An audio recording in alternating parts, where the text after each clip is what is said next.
If I am your father, where is my honor? In verse 6. And then they say, wherein have we dishonored you? He said, did you see the kind of offerings you bring me? God is big on offerings.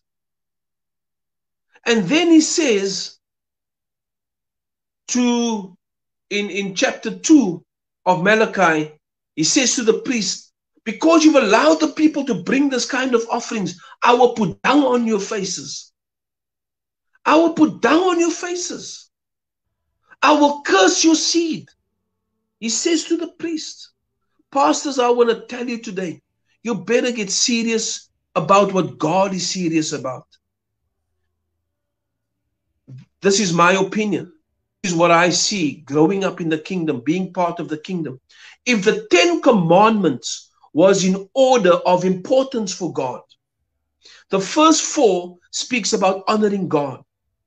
The last 6 speaks about honoring man. But you know what we've done? We've turned it around. We have turned it around. We big on sexual sin. We big on adultery. We big on, and we should be. Those things aren't right. But when it gets to the offerings and honoring God through offerings and tithes, we take a back seat. Because that's not so important for us.